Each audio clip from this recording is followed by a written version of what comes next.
Hello.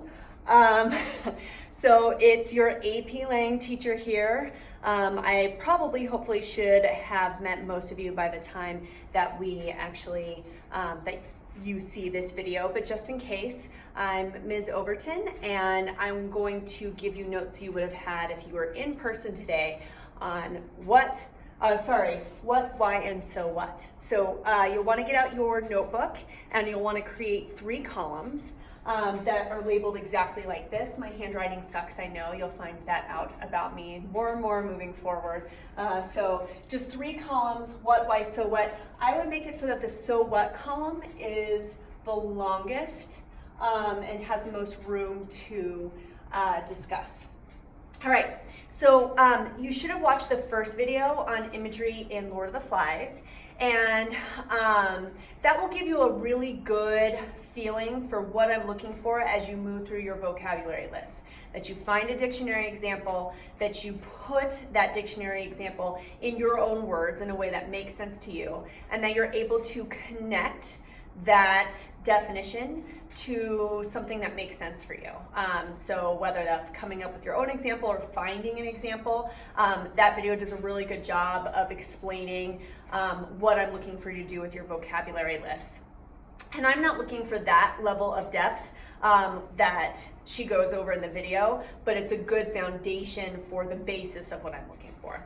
And I'm going to talk about the visual imagery example that she gave, and it's somewhere around 8.5 minutes on the video, where she talks about visual imagery in Lord of the Flies on page 16 with the conch shell.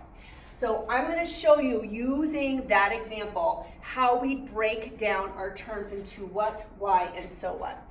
And the whole point of this is it's a basic framework for getting into your analysis. So when you start writing your essays, you're going to have to find what, and your terms are going to be here. You're going to find why. Why is the author using this? What's the point? And then the so what is what the deeper point is. What's the deeper message? This is kind of like a connection to the theme or to your thesis. I'll help you with that in a second, but let's write that down first. So the first column, what, those are your terms, okay? So what are your terms?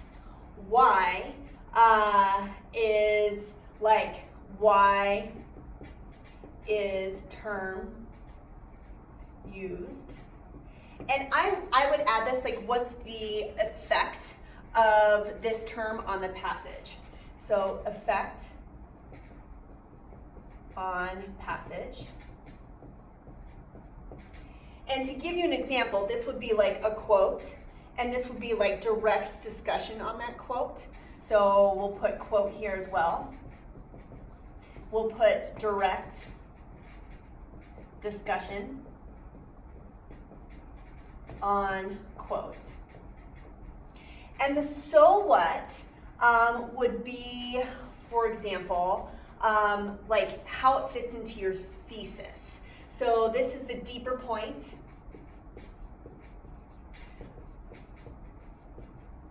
The deeper point of the term and how it fits into your thesis. So you should have this written in your notebook as is right now. Remember, I will be checking that, so just make sure you're doing it. And let's go ahead and do one together. We will be using this framework all year, so as long as you have a basic understanding today of what each column is and what might go in each column, that's good enough for now because we're going to practice it and practice it and practice it. All right, so I'm using that example, like I said, it's around 8.5 minutes on page 16 about the conch shell. And I chose this Lord of the Flies example because most of you read Lord of the Flies last year. I don't have to go over like what the content was. All right, so in the quote it says, in color, the shell was deep cream, touched here and there with fading pink. Between the point, worn away into a little hole, and the pink lips of the mouth lay 18 inches of shell with a slight spiral twist and covered with a delicate embossed pattern. Now, so our example, okay, is going to be imagery. And we're going to use the example of page 16, right? So in my what column, I'm going to be talking about this example on page 16. And by the way, rhetoric can be kind of flexible. So if you thought of this as, for example, perhaps, sorry, the power just went out. But I really don't want to retape it, so we're just going to plug on through. This could also be symbolism, or you could talk about symbolism and imagery with this example on page 16. But either way, like, you have some flexibility. Usually, if you have a rhetorical term, it's frequently one or two things. All right, so why? With the why column, that is going to be why the author is using it. What's the effect on the passage? So I would say that this quote establishes detail.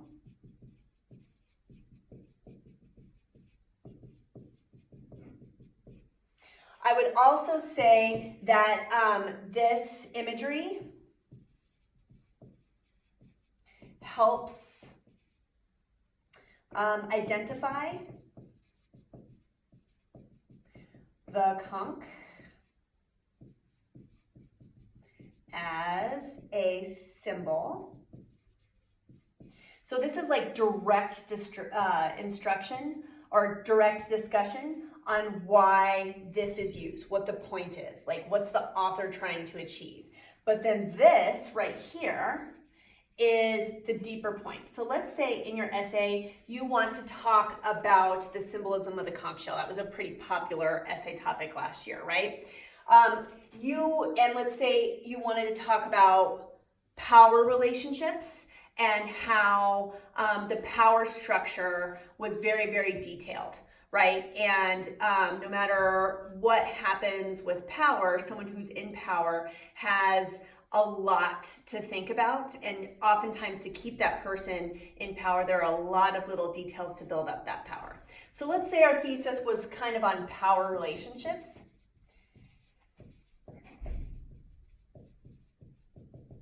And keeping power, right? So that's our thesis.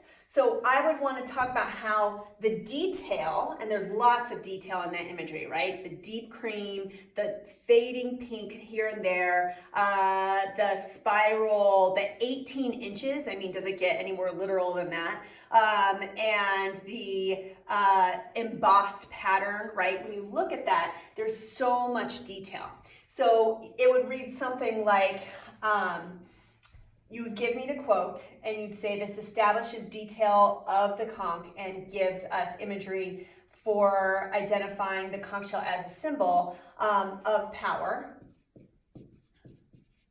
And then your discussion would say something like, by establishing the symbol of the conch as a symbol of power and showing how much detail goes into the conch shell, Golding is working to have a discussion on how intricate and sensitive and how much detail goes into keeping power relationships. Because if you remember, later on, that symbol becomes white and bleached out and you can't see the pattern anymore, and then it breaks. So you could easily follow this as imagery throughout the whole book if you're establishing a whole paragraph on the conch as a symbol of power and how, as the detail goes away, the power goes away, right?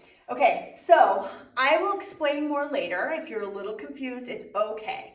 If you got out of this video, I want you to have 3-column notes when we are beginning to learn how to do literary analysis. If you got that, what is the terms? For example, imagery. If you got the why is the author using it? What's kind of the direct discussion around this imagery to begin with. And if you got the so what is how it relates to the thesis, and this would be kind of the deeper level discussion at the end of our paragraph or at the end of the example that ties this example this literary example into our thesis example, our thesis discussion, and in this case, power relationship and maintaining and keeping power. If you got that out of this, that's all you need to know for sure, because we will be going over it again and again and again and again, and making sure that you have a really strong established system for how to identify and go through a literary analysis paragraph. Thank you.